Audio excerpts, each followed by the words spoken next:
साल था 1914। यूरोप जंग में जल रहा था और धरती का आखिरी कोना बर्फ की चुप्पी में डूबा था। उस समय एक सपना देखा गया, इंसान पहली बार अंटार्कटिका को पैदल पार करेगा। और इसी सपने पर रवाना हुआ एक जहाज यूरोरा स्पिरिट। ब्रिटेन से निकले कुल 28 आदमी पूरे दुनिया से कटे हुए। ना मोबाइल था, ना जीपीएस, ना रेडियो कनेक्शन, सिर्फ एक कंपास, नक्शा और विश्वास। लेकिन उन्हें नहीं पता था कि जिस जगह वे जा रहे हैं वहाँ सिर्फ बर्फ नहीं, मौत उनका इंतजार कर रहा था। हजारों किलोमीटर दूर -40 डिग्री सेल्सियस की ठंडी में जब जहाज फंस गया, जब सूरज 4 महीने तक नहीं उगा, जब खाना खत्म हो गया, तब वे इंसान नहीं रहे।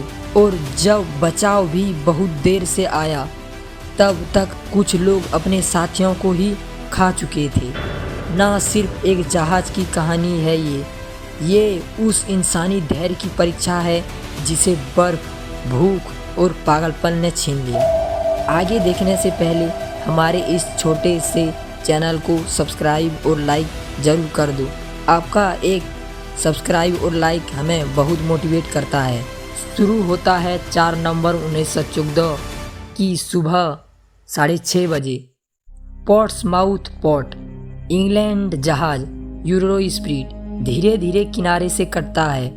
कोई संगीत नहीं, कोई उत्सव नहीं, सिर्फ एक सर्द हवा और उसमें उड़ता हुआ यूनियन जैक का झंडा। कैप्टन विलियम क्रू ने अपने जहाज को आखिरी बार जांच किया। कैंपस ठीक था, नेविगेशन चीट्स सक्सेस थे और क्रू तैयार था, या शायद उन्हें लग रहा था कि मैं तैयार हूँ। जर्नी की पहली मंजिल थी साउथ जॉर्जिया आइसलैंड। अंटार्कटिका से ठीक पहले की आखिरी बस्ती। जहाज इंग्लैंड चैनल से बिल्कुल निकल चुकी थी और अंटार्कटिका ओशियन पे कदम रख चुकी थी। हर दिन ठंडा बढ़ रहा था, हर रात सन्नाटा गहराता जा रहा था। 12 नवंबर साउथ जॉर्जिया पहुंचना। यहाँ आखिरी बार इंसान से संपर्क हुआ। क्रू ने फ्रेश वाटर लिया, रेडियो सिग्नल भेजा और कुछ सील्स और पेंगुइन्स देखा। ये था उनका आखिरी नॉर्मल दिन, क्योंकि इसके बाद सिर्फ बर्फ थी और मौत। दूर दूर तक तैरती हुई आइस शीट्स दिखाई दी। जहाज उन टुकड़ों को काटते हुए आगे बढ़ता गया, लेकिन ये आइसबर्ग नहीं थे। ये एक सिग्नल था कि अब उसे पीछे लौट जाना चाहिए। 26 नवंबर रोज सी के किनारे जहाज अचानक बंद हो गया। बर्फ ने पूरा इंजन को जकड़ लिया। जहाज को खिसकाने का कोशिश किया गया पर कोई असर नहीं हुआ। यूरो स्पिरिट अब कोई सफर करता जहाज नहीं था, वे अब एक जमी हुई कब्र बन चुका था। अब ये सफर नहीं, जंग बन चुका था। फिर दिसंबर का महीना शुरू हुआ। Temperature -24 degree Celsius. सूरज सिर्फ 1 घंटा निकलता, बाकी 23 घंटे अंधेरे और ठंड हवा। जहाज को अब कैंप बना दिया गया। क्रू को 2 हिस्से में बांटा। एक इंजीनियर टीम जो जहाज की मरम्मत करता, दूसरा स्नो टीम बर्फ काटकर सर्वाइवल पाथ बनाता। 5 दिसंबर पहला ब्लिज़ार्ड रात, तेज आंधी चली। जॉर्जिया नामक क्रू बाहर गया और लौट कर नहीं आया। उसकी लाश 6 घंटे बाद मिली, आंखें खुली, शरीर बर्फ में जमी हुई। ये थी पहली मौत। जहाज पर पहली बार सन्नाटा नहीं, डर छाया। सबका मानसिक हालत बिगड़ने लगा। मैथ्यू नामक आदमी बार बार दीवार को घूरता रहता, कहता जॉर्ज अभी डेक पर है, वो मुझे घूरता है। अब पागलपन शुरू हो चुका था। खाना लगभग खत्म सा हो चुका था, सिर्फ 3 कैरेट मटर बचे। कैप्टन ने सबके हिस्से आधे कर दिए, कोई विरोध नहीं कर पाया। फिर कुछ दिन बाद 24 क्रू ने मिलके एक पेंगुइन को मार के उसका मांस और सूप खाया। खाने के बाद 5 क्रू को उल्टी हो गया और एक तो बेहोश ही हो गया। डॉक्टर से पूछा गया, अगर कोई मर गया क्या उसका मांस खा सकते हैं? डॉक्टर ने कोई जवाब नहीं दिया, बस आंखें झुका ली। जहाज में दरार, तापमान -37 डिग्री सेल्सियस, डीक की लकड़ी फटी, कैबिन के बीच बीच लंबी दरार आ गई। अब क्रू ने टेंट बाहर स्नो पर लगाया। जहाज अब रहने लायक नहीं बचा। भूख, बर्फ और पागलपन। अब कैंप एक बंद होती दुनिया जैसी लगने लगा था। स्नो टेंट्स के बाहर सिर्फ बर्फ थी और अंदर सिर्फ सिसकियां।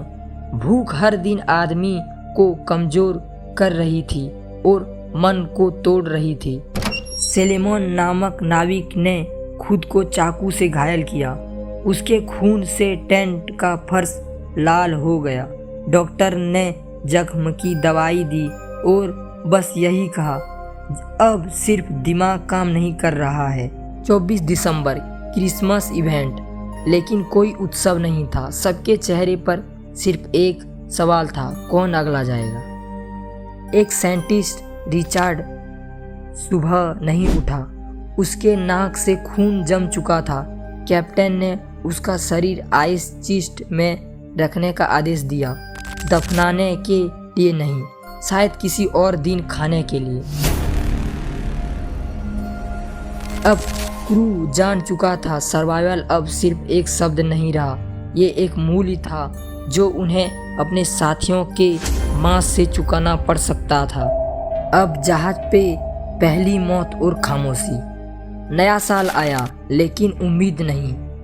अब तक 4 लोग जा चुके थे, कुछ बीमार, कुछ चुपचाप मरे। 3 लाशें बर्फ में दफनाई गई, लेकिन एक रिचर्ड की टेंट के पास ही एक लकड़ी की पेटी में रखी गई।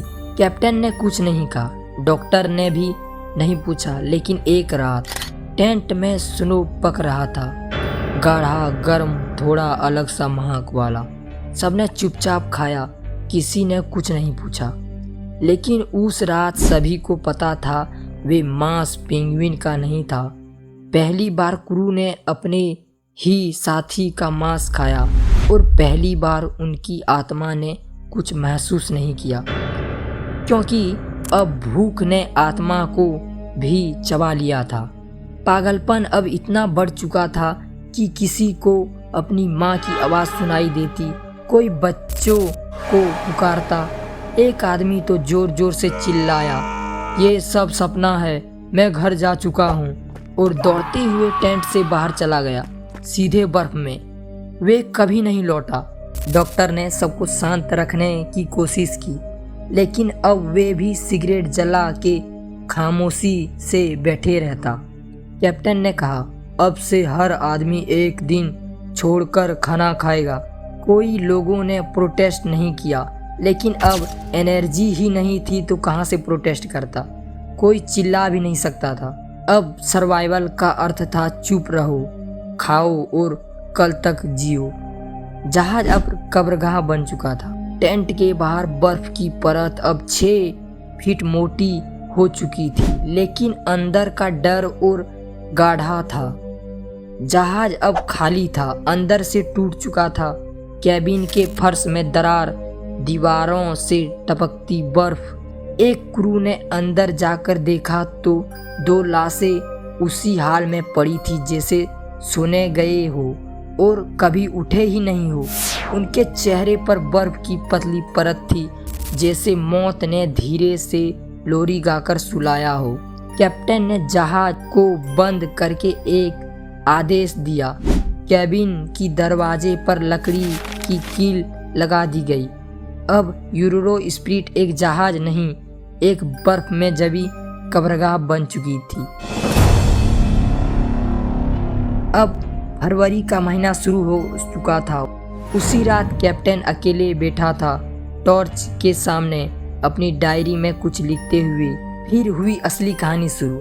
कैप्टन ने 3 सबसे फिट क्रू को चुना, टॉम, एलन और ब्राउन।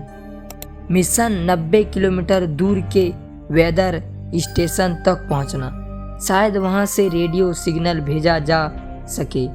तीनों को दिया गया थोड़ा बिस्किट, एक कंपास और एक चमकदार चाकू। 12 फरवरी की सुबह तीनों निकले बाहर। तापमान -41 डिग्री। हर कदम पर मौत थी, हर सांस पर उम्मीद कम थी। लगातार चलने के बाद एलन थम गया। ब्राउन ने कहा, वो रहा लाइट हाउस, लेकिन वे सब इल्यूजन था। टॉम ने दोनों को संभाला, उन्हें पकड़कर आगे बढ़ाया। तीनों को एक पुरानी वेदर स्टेशन मिला, जहां एक पुरानी रेडियो ट्रांसमीटर था। पहली बार बचाव का शब्द कानों में गूंजा। रिसर्च टीम को आने में 3 दिन लगे। आइस को काटते काटते जब वे वहां पहुंचे तो टेंट के अंदर सिर्फ 7 लोग बचे थे। बाकी सब या तो जम चुके थे या जहाज में दफन हो चुके थे। जहाज वहीं छोड़ दिया गया, बर्फ में, उसी हालत में। आज भी यूरो स्पिरिट उसी जगह कहीं दबा है, बर्फ के नीचे। उसकी लड़ाई आज भी चल रही है और अंदर शायद कुछ आखिरी आवाजें।